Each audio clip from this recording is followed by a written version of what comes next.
ॐ अज्ञानतिमिरान्धस्य ज्ञानाञ्जनशलाकया चक्षुरुन्मिलितं येन तस्मै श्रीगुरवे नमः।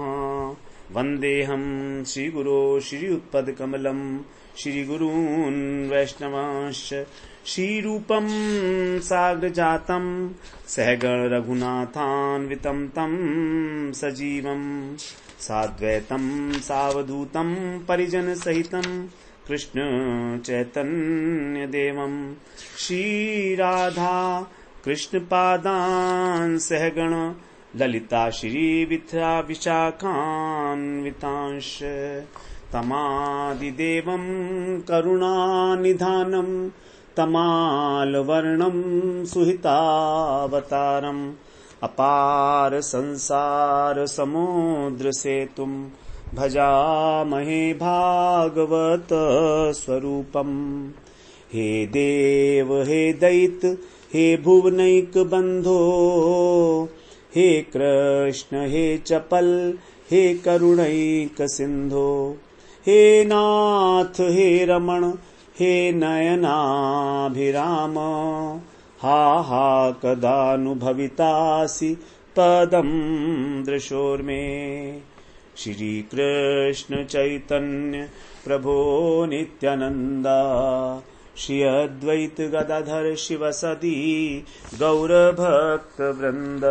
हरे कृष्ण कृष्ण कृष्ण हरे हरे, हरे राम राम राम हरे हरे। हरे कृष्णा। सर्वप्रथम मैं अपने गुरुपाद पद्म ओम विष्णुपाद अष्टोत्तर शत श्री श्रीमद् भक्ति वेदांत माधव गोस्वामी महाराज के चरण कमलों में अनंत कोटि दंडवत प्रणाम ज्ञापन करता हूँ। हम लोग श्रीमद् भागवत पुराण में छठा स्कंध का श्रवण कर रहे हैं, जिसमें हमारा 12वां अध्याय चल रहा है। इसके अंदर वृत्तासुर की वध के विषय में बताएंगे। वृत्तासुर युद्ध भूमि में ही इंद्र के साथ लड़ते हुए अपना शरीर छोड़ना चाहता है, और इंद्र उसको मारना नहीं चाह रहे हैं, क्योंकि इंद्र समझ गए कि ये भगवान का एक बहुत बड़ा भक्त है। उन्होंने वृत्तासुर के द्वारा जो इतनी सुंदर स्तुति की गई है भगवान की, अहम हरे तव पादैक मूल, इसको श्रवण किया। समझ गए इंद्र कि ये कोई साधारण व्यक्ति नहीं है। तो लेकिन वो अपना शरीर छोड़ना चाहते हैं, भगवान की प्राप्ति करना चाहते हैं मरकर। इसीलिए जो है इंद्र को वो उकसा रहे हैं और बड़ी तेजी के साथ उसके ऊपर टूटे। इंद्र के ऊपर उन्होंने अपने त्रिशूल को घुमाकर उसको मारा, ये कह के कि अब तुम उससे बच नहीं सकता। तो इंद्र ने इमीडिएटली जो है उस वज्र से उस त्रिशूल के को काट डाला, उनकी भुजा भी काट डाली। एक जब भुजा काट डाली तो फिर तो उसको बड़ा क्रोध आया वृत्तासुर को, और उसने एक उनकी ठोडी में और ऐरावत के सिर के ऊपर एक परिघ को मारा, डंडा मारा एक। तो उससे क्या हुआ, इंद्र के हाथ से वज्र गिर गया। अब जब वज्र गिर गया तो सभी लोग जो है प्रशंसा करने लगे उसकी, वाह कितना बड़ा वीर है, देखो तो एक हाथ से ही जो है इसने इंद्र के हाथ से वज्र गिरा दिया।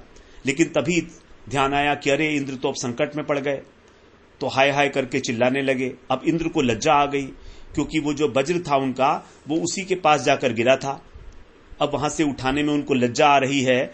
तो वृत्तासुर उनको जो है कह रहे हैं कि इंद्र तुम सकुचाओ मत, ये लज्जा का समय नहीं है, तुम इस वज्र को उठाओ और अपने शत्रु की अर्थात मेरी तुम हत्या कर दो, मुझे मार दो।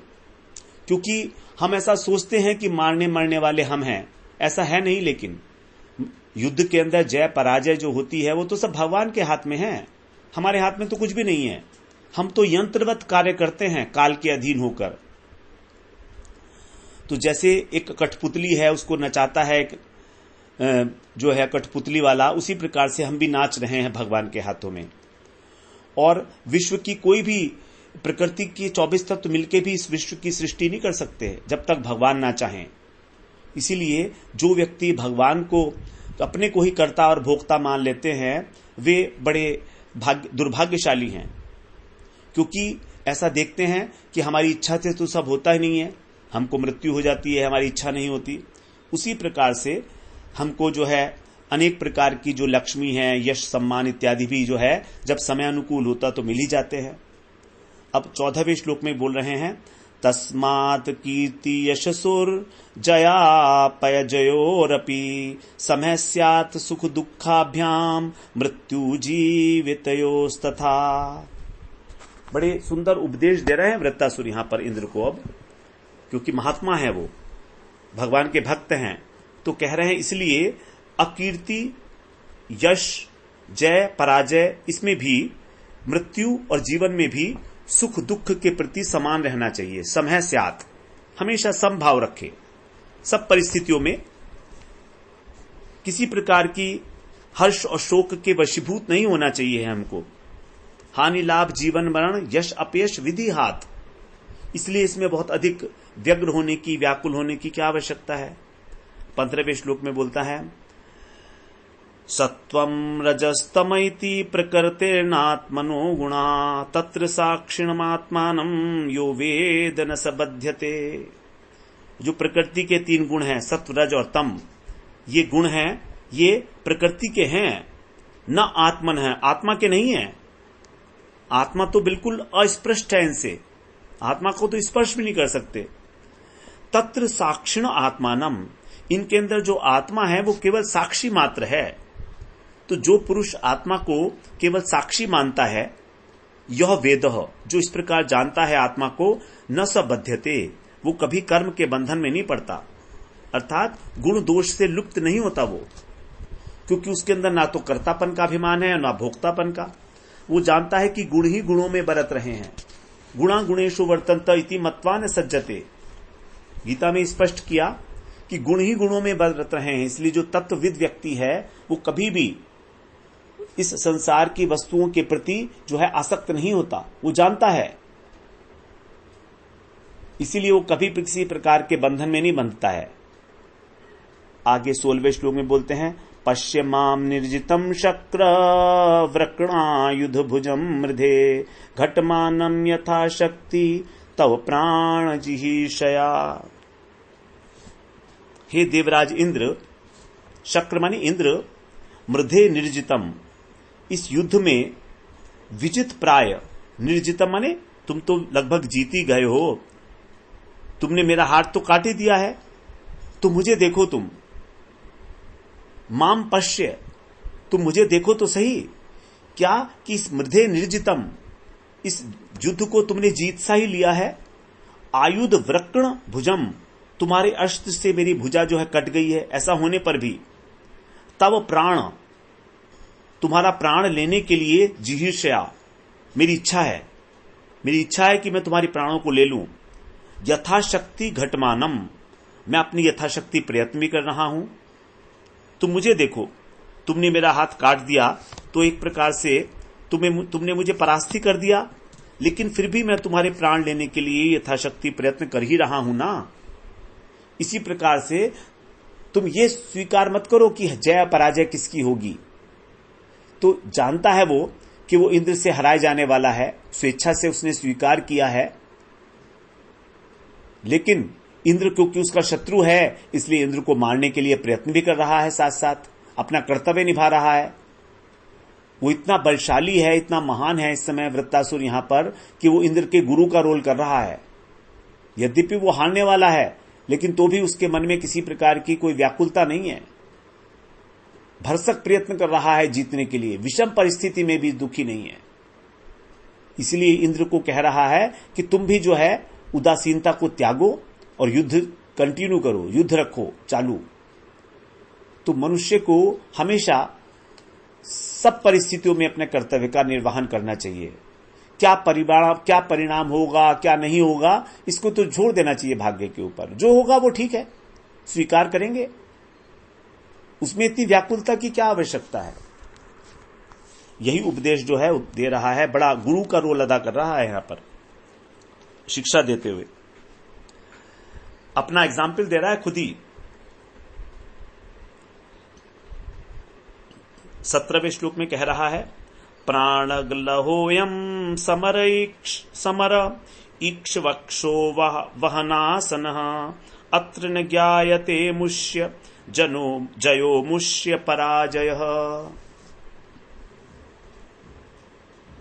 अयम समर, ये जो युद्ध है, प्राण ग्लह, प्राणों की बाजी के लिए एक जुए के समान है। प्राण ग्लह, यहां पर प्राणों की बाजी लगाई जाती है युद्ध के अंदर।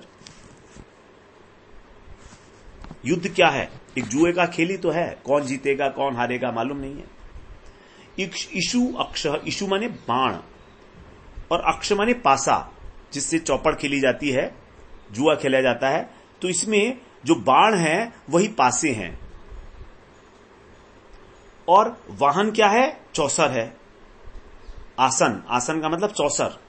तो हमारा जो घोड़ा है, हाथी है, ये सब वाहन है। तो ये हमारे क्या है? चौसर, जैसे चौपड़ बिछी होती है उस प्रकार से।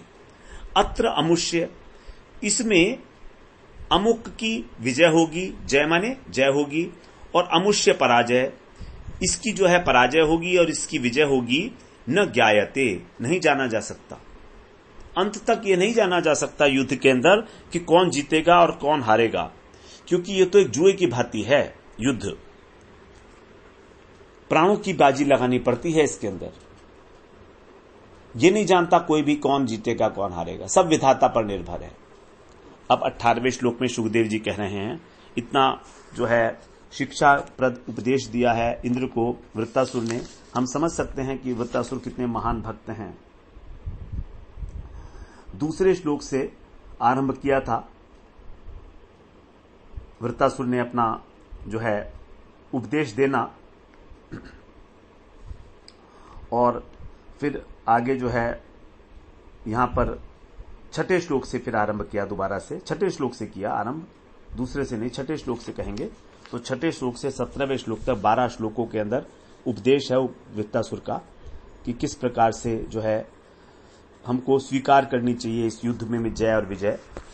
सुखदेव जी महाराज कह रहे हैं, श्री शुक उवाच इंदो वृत्रवचः श्रुत्वा गतालीकम अपूजयत गृहीत वज्र प्रहंस्तमाह गत विस्मयः। गतली अलीकम, अलीक का मतलब है निष्कपट, निष्कपट। तो इस प्रकार के, अलीक का मतलब होता है कपट, तो जिसका कपट समाप्त हो गया है ऐसा, उसको बोलता है गत अलीकम। तो ऐसे निष्कपट वचनों को वृत वचः श्रुत्वा, वृत्तासुर के वचनों को सुनकर, जो सत्य वचन है और निष्कपट वचन है, सुनकर इंद्र अपूजयत, इंद्र ने उनका आदर किया, इंद्र ने मनी मन उनका सत्कार किया, और गृहीत वज्र, अपने वज्र को उठाया, और गत विस्मया, बिना किसी आश्चर्य के, किसी प्रकार का कोई आश्चर्य नहीं हुआ, और प्रहसन तम आहा, हंसते हुए से उनसे बोले। अब इंद्र जो है बिल्कुल शांत प्रकृति में आ गए हैं।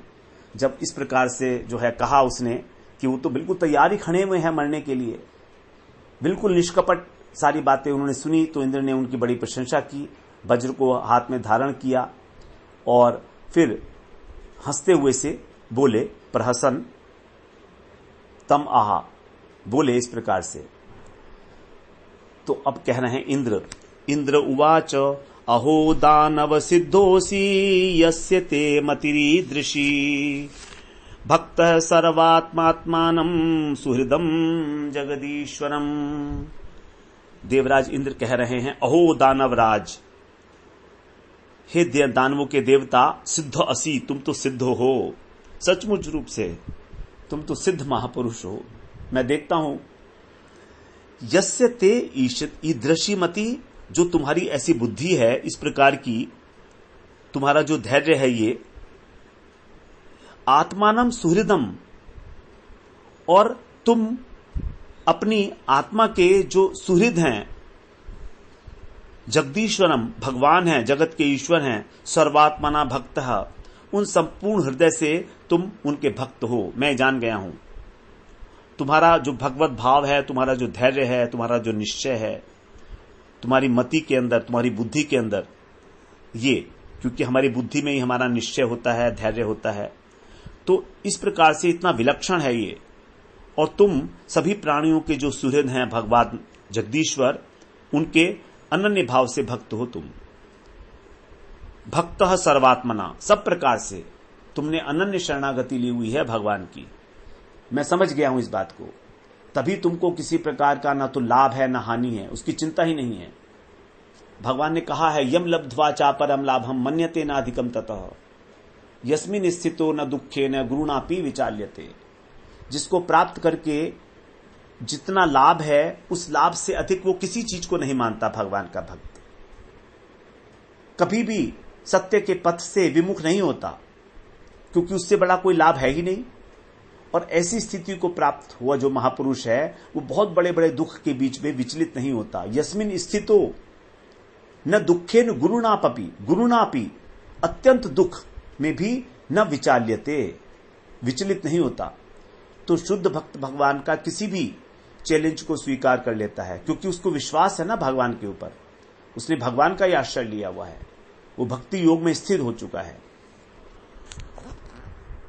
इस प्रकार से आगे कह रहे हैं इंद्र, भवान तार्षिन मायां वै वैष्णवीं जनमोहिनीं यद विहायासुरं भावं महापुरुषतां गतः। भवान माने आपने, आप कह रहा है अब कि आपने जनमोहिनी, जो लोगों को मुंह में डालने वाली भगवान की वैष्णवी माया है, उसको वही निश्चित रूप से अतारशीत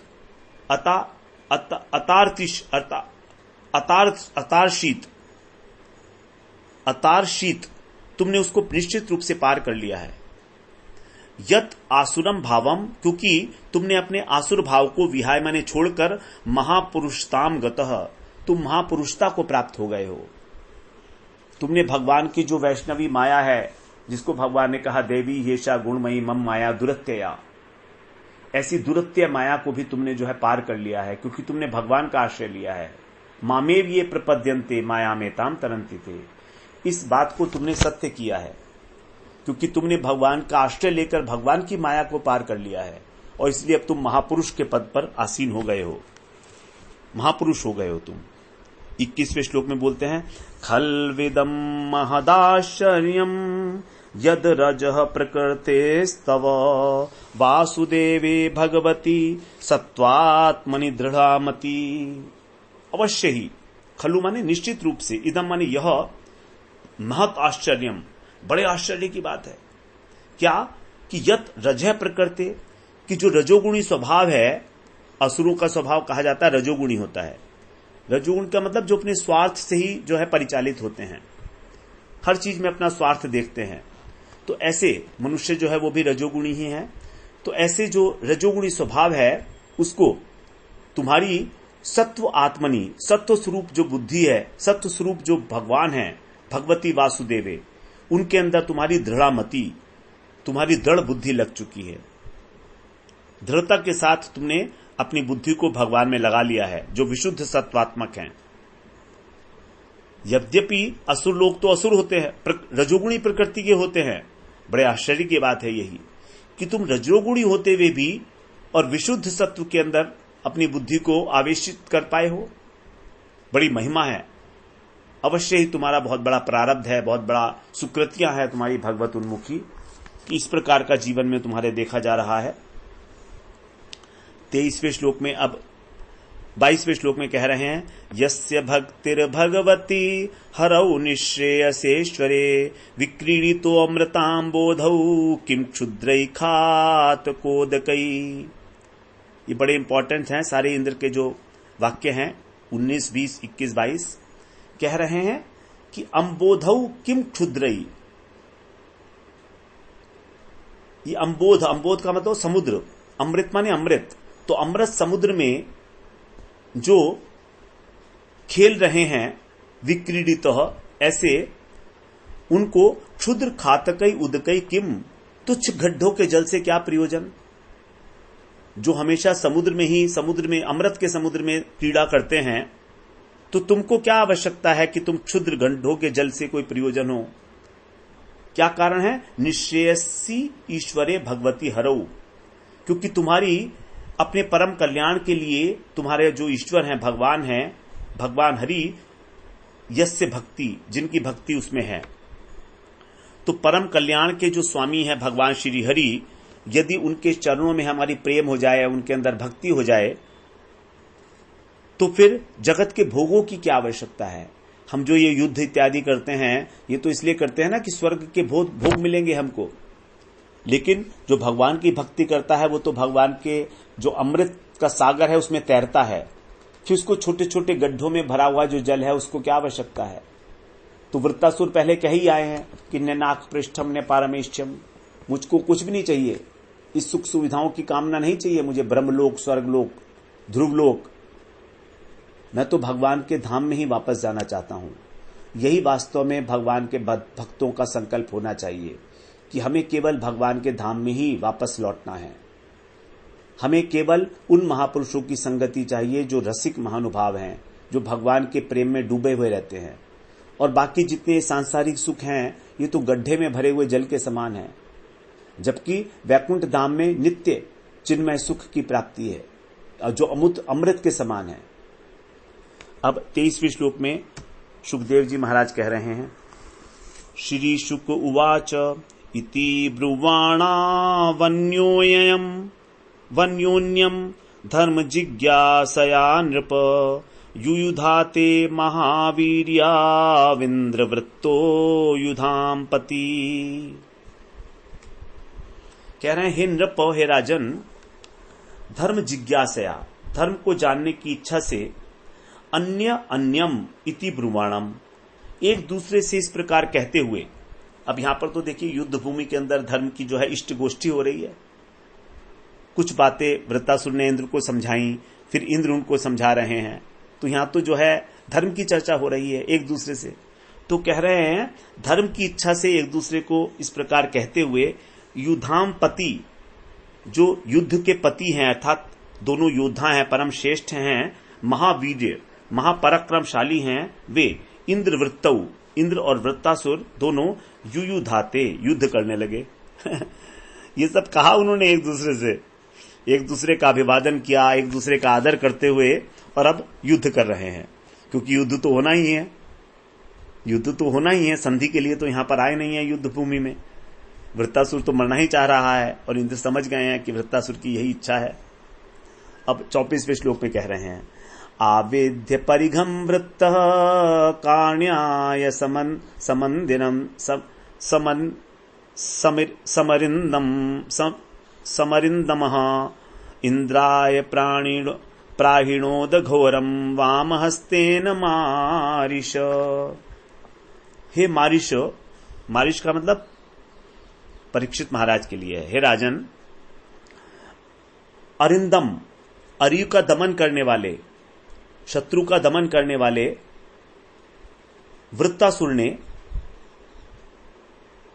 बाएं हाथ से कार्श आयसम क्या किया, हाथ में फौलाद का बना हुआ जो एक परिघ था, भयानक परिघ, भयानक दंड, बहुत भयानक, उसको आविध्य माने उठाकर वाम हस्तेन इंद्राय प्राहिणोत, बाएं हाथ से इंद्र के ऊपर प्रहार किया। दायां हाथ तो उनका काट दिया है इंद्र ने, अब बाएं हाथ से ही उन्होंने उसको उठाया। फौलाद का बना हुआ एक परिघ था, दंड था, और उससे इंद्र पर प्रहार किया उन्होंने पूरी शक्ति के साथ, चारों तरफ घुमा के। 25वें श्लोक में कहते हैं, सतुवृत्तस्य परिघम करम च करभोपमं चिच्छेद युगपत देवो वज्रेण शतपर्वणा। 100 माने उन देवराज ने, देव माने देवराज ने तो शतपर्वणा 100 गांठों वाले, जो वज्र था उसके अंदर 100 गांठें थी, तो इसलिए उसको कई बार कहा गया शतपर्वणा। 100 पर्व हैं जिसके अंदर, पर्व का मतलब गांठें, तो जो 100 गांठों वाला वज्र है उसके द्वारा वज्रेण वृत्तस्य परिघम, वृत्तासुर का जो परिघ था उसको करभ उपममम, हाथी के सूंड के समान, करभ बोलते हैं हाथी को, तो उस हाथी की सूंड के समान, और करम च, उस हाथ को भी युगपत चिच्छेद, एक साथ काट दिया। तो परिघ को भी काट दिया, उसके हाथ को भी काट दिया, एक ही तो हाथ रह गया था। अब एक दायां हाथ तो पहले कट चुका था वृत्तासुर का, अब यहां पर जिस हाथ में, बाएं हाथ में उन्होंने परिघ को उठाया था, उस हाथ को भी इंद्र ने काट दिया एक साथ ही। 26वें श्लोक में बोलते हैं, दोर्भ्याम उत्कृत मूलाभ्याम बभौ रक्त स्रवो सुरः छिन्न पक्षो यया गोत्रः खाद भ्रष्टो वृजनाहतः। उत्कृत मूलाभ्याम, जो अपने जड़ से ही कट गई थी, ऐसी दोर्भ्याम माने भुजाएं, भुजाओं को बोलते हैं दोर्भ्या, दोर्भी। तो जड़ से जो कटी हुई भुजाएं थी, उससे उस असुर ने, वृत्तासुर ने रक्त स्रवः बभौ, रक्त को बहाता हुआ, रक्त उसमें से हो रहा था, रक्त स्राव हो रहा था, उसको बभौ माने ऐसा लगा जैसे, यथा माने जैसे, वज्रिणा हत है छिन्न पक्ष है, जैसे इंद्र के द्वारा जो है, इंद्र के वज्र की चोट से पंख कट गया हो किसी का, छिन्न पक्ष है, पक्ष का मतलब होता है पंख, ऐसा। खात भ्रष्ट गोत्र, खात माने आकाश, आकाश से गिरा हुआ, गोत्र माने पर्वत, पर्वत हो, ऐसा लग रहा था कि इंद्र ने अपने वज्र के द्वारा पर्वत का पंख काट दिया है। पहले समय में पर्वतों के पंख हुआ करते थे, और ये पर्वत लोग क्या करते थे कि कहीं भी जाकर बैठ जाते थे। तो जब उड़ते थे ना ये पंख थे, तो वहां की जो जितनी भी निवासी थे वहां सबके सब मर जाते थे आके। तो इंद्र को ये बात ठीक नहीं लगी, क्योंकि इंद्र तो इस सृष्टि के पालक भी हैं। तो उन्होंने पर्वतों के पंखों को काट दिया। उसी का यहां पर उदाहरण दे रहे हैं कि जिस प्रकार कि किसी पर्वत का पंख काट दिया गया हो, उसी प्रकार से उसकी जो भुजा थी, उसके अंदर जो रक्त निकल रहा था, तो एक पहाड़ की भांति लग रहा था वृत्तासुर। तो जब इंद्र ने पंख काटे थे पर्वतों के, तो एक पर्वत जो है छिप गया था समुद्र में जाकर, उसका नाम है मैनाक पर्वत। उसी के ऊपर जो है, जब हनुमान जी लंका जा रहे थे सीता जी की खोज में, तो मैनाक पर्वत जो है उठकर आया था और उस पर उन्होंने विश्राम किया था हनुमान जी ने, ऐसा कहा जाता है। मैनाक पर्वत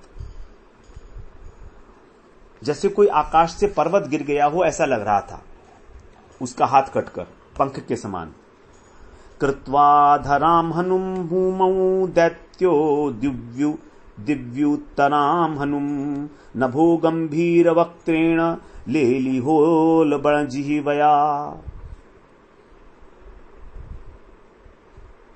अब क्या हुआ कि कृत्वा धराम, जो दैत्य था वो असुर, वो अधनाम हनुम, अपने नीचे की ठोड़ी को भूमौ माने पृथ्वी से, और उत्तराम हनुम, और ऊपर का जो होठ है उसको दिवी कृत्वा, स्वर्ग से लगाकर, गंभीर वक्त्रेण, जो उसका मुख था, वक्त्र माने मुख, अपने गहरे मुख में स्थित, उल्बणम जिह्वया, भयानक जो उसकी जीभ थी, उससे नभय ले लिया, आकाश को चाटता हुआ। अब उसके हाथ तो रहे नहीं, लेकिन पैर थे, तो उसने अपने मुंह को फैलाया, तो नीचे की जो उसकी अधर था वो तो मानो पृथ्वी पर हो, और ऊपर का अधर जो है स्वर्ग में चला गया हो। इस प्रकार से अपने जीभ से आकाश को चाटता हुआ, आगे 28वें श्लोक के साथ अन्वय है, सबका अन्वय एक साथ है यहां पर 27 से लेकर 30 तक। तो कह रहे हैं, दंष्ट्राभिकाल ग्रसन्निव जगत्त्रयम् अतिमातृक महाकाय आक्षिपंस तरसागिरीन। काल कल्पाभि, काल के समान, दंष्ट्राभि माने दांतों से, अपने जो उसके दाढ़ थी मृत्यु के समान कराल, तो ऐसी दाढ़ों से जगत त्रयम ग्रसन इव, जैसे मान लो त्रिभुवन को निगल लेगा, ऐसा निगलता हुआ सा, अति मात्रम, बहुत ही, महाकाय माने बड़े शरीर वाला, और तरसा गिरीन, बड़े वेग के साथ पर्वतों को आक्षिपन, उलटता हुआ।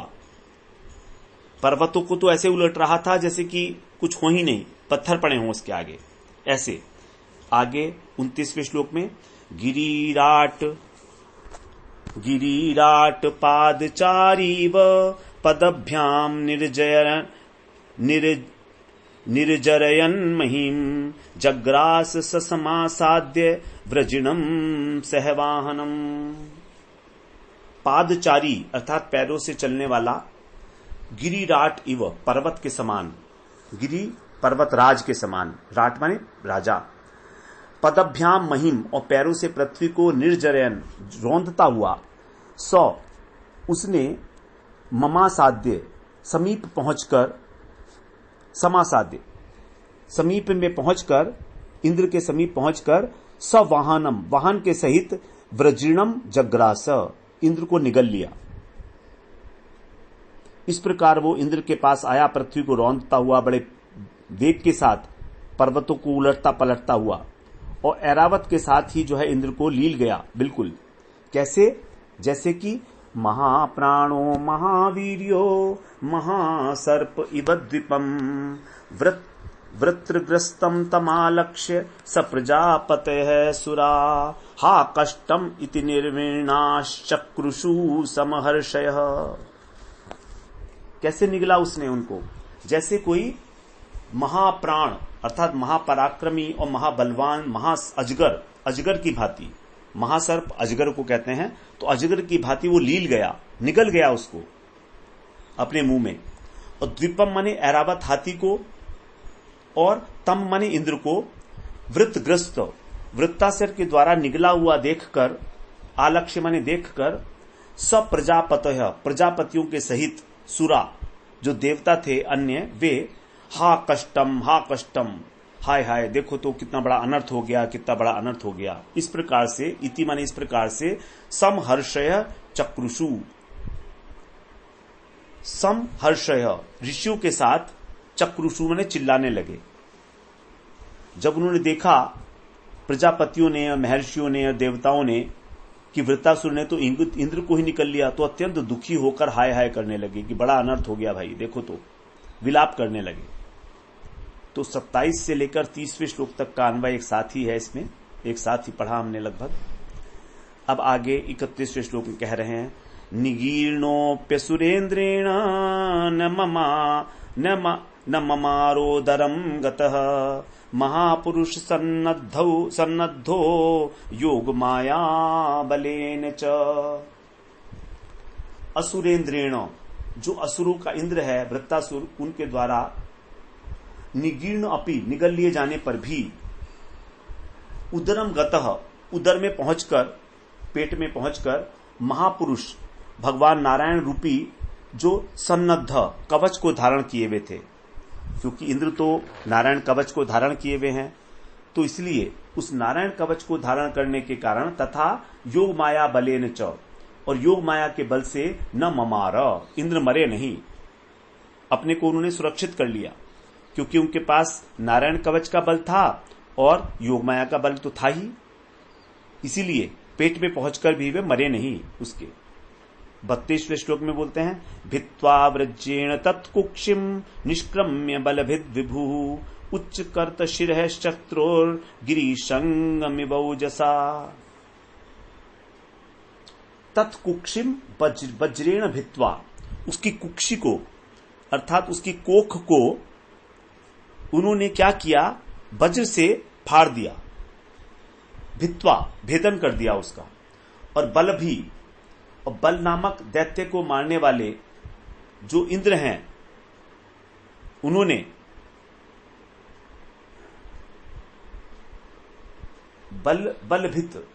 बलभित का मतलब है यहां पर बड़े वेग के साथ, बलपूर्वक। विभु माने समर्थ इंद्र ने, निष्क्रम्य माने वहां से निकलकर, गिरीशंग इव पर्वत शिखर के समान, शत्रु शिरः शत्रु के सिर को, ओजसा उच्च करतः उत्साह के साथ काट डाला। तो उनका जो पर्वत के समान शिखर था, शत्रु का सिर जो है पर्वत के समान था, शिखर के समान, उस ऊंचे सिर को काट डाला इंद्र ने, पेट से निकलकर बड़े वेग के साथ।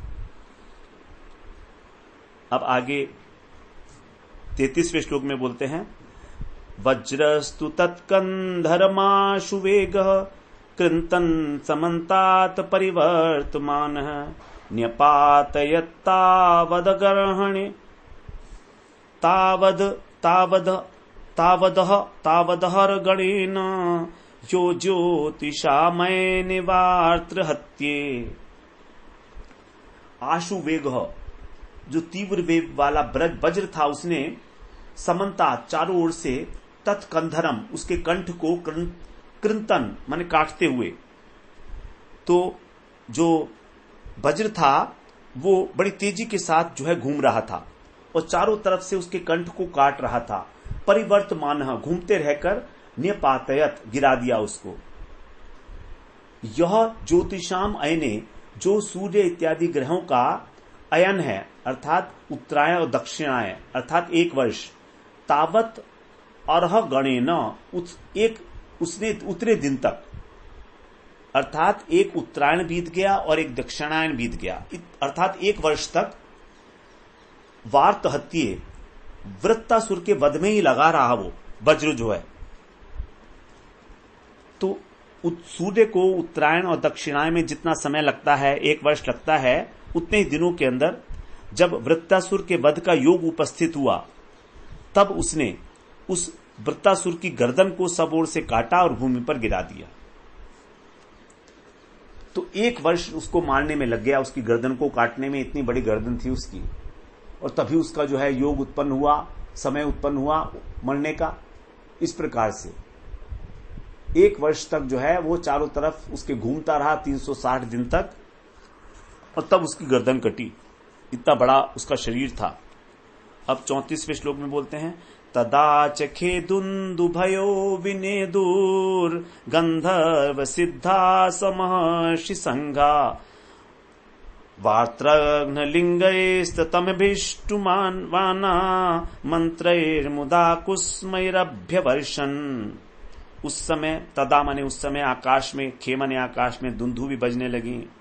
महर्षियों के साथ गंधर्व सिद्ध आदि जो भी हैं, वो जो वृत्तासुर को मारने वाला इंद्र है, उसका पराक्रम को सूचित कर रही हैं। लिंगई माने सूचित करना, तो ऐसा उसके पराक्रम को सूचित करने वाले जो मंत्र थे, उनके द्वारा उसकी स्तुति करने लगे बड़े आनंद के साथ। और मुदा कुसमयी अभ्यवर्षण, प्रसन्नता के साथ फूलों की वर्षा करने लगे। अभिष्टुवाना माने स्तुति करना। तो इस प्रकार से वृत्तासुर के वध के पराक्रम के जो सूचक मंत्र थे, उन मंत्रों के द्वारा इंद्र की स्तुति करने लगे और वहां पर फिर पुष्पों की वर्षा हुई। अंतिम श्लोक 35वें श्लोक में कह रहे हैं, वृत्यस्य देहान निष्क्रांतम आत्मज्योतिररिंदम पश्यताम सर्वलोकानाम अलोकम समपद्यत। शत्रु दमन परीक्षित, हे अरिंदम, उस समय वृत्तस्य देहात, वृत्तासुर के शरीर से निष्क्रांत माने निकली हुई आत्मज्योति, सर्वलोकानाम, सब लोगों के, पश्यता माने देखते देखते ही, अलोकम जो लोकातीत भगवान हैं, सभी लोकों से अतीत ऐसे भगवान हैं, उनमें संपद्यत माने लीन हो गई। तो भगवान के स्वरूप में ही वो आत्मज्योति जो है उसके शरीर से निकलकर और लीन हो गई। इस प्रकार से वृत्तासुर ने भगवान के परम धाम को प्राप्त किया। युद्ध के अंदर उसने इंद्र को लगभग सा परास्त करते हुए भी और उस वज्र का आदर करते हुए, क्योंकि वो तो भगवान की शक्ति से सन्निहित था, वो भगवान का परम भक्त है वृत्तासुर, तो इस प्रकार उसने अपनी इच्छा से अपने शरीर को छोड़ा और भगवान की प्राप्ति की। इस प्रकार से हम लोगों ने आज जो है ये 12वां अध्याय पूरा किया। इस 12वें अध्याय के साथ ही हमारा जो 21वां प्रकरण है, हमारा 21वां प्रकरण था दैव पोषण प्रकरण, अर्थात किस प्रकार भगवान जो है इंद्र के ऊपर कृपा किए हैं, जबकि इंद्र ने पहले अपने गुरु का भी अपमान किया, उसके बाद फिर जो है गुरु हत्या भी की, ब्रह्म हत्या की, तब भी भगवान की उसके ऊपर कृपा रही। भगवान ने ही उनको बताया कि तुम वज्र जो है बनाकर और वृत्तासुर का वध करो। तो भगवान जो कृपा करते हैं उसका कोई हेतु नहीं होता, भगवान की कृपा अहेतुक है, कभी भी किसी के समय भी हो सकती है, किसी पर भी, हमें मालूम नहीं है, लेकिन फिर भी हमें अपना प्रयास करना है, क्योंकि प्रयास करेंगे, भजन करेंगे, तभी कृपा होगी। यद्यपि भगवत प्राप्ति जो है साधन साध्य नहीं है, कृपा साध्य है, लेकिन तो भी प्रयास तो करना ही है। इस प्रकार से आज हमने ये 21वां जो प्रकरण था हमारा 6 अध्याय के अंदर दैव पोषण प्रकरण, तो 6 अध्याय में हमारा मनुष्य पोषण प्रकरण था पहले, और फिर 6 अध्याय में हम लोगों ने श्रवण किया देवता दैव पोषण प्रकरण। अब हमारा जो 22वां प्रकरण है वो है दैत्य पोषण। दैत्यों के ऊपर भगवान कैसे कृपा करते हैं। वृत्तासुर भी एक दैत्य है, यहां पर दैत्य के ऊपर भी कृपा है। तो वृत्तासुर की जो है आगे कथा आएगी अभी कि इनका पूर्व जन्म में क्या थे ये। तो इस प्रकार से 13वें अध्याय से लेकर हम जो है और आगे 19वें अध्याय तक 7 अध्यायों के अंदर दैत्य पोषण प्रकरण का श्रवण करेंगे, जो हमारा 22वां प्रकरण होगा प्रारंभ से। वंशा कल्पतरुभ्यश्च कृपा सिन्धुभ्येव च पतितानां पावनेभ्यो वैष्णवेभ्यो नमो नमः।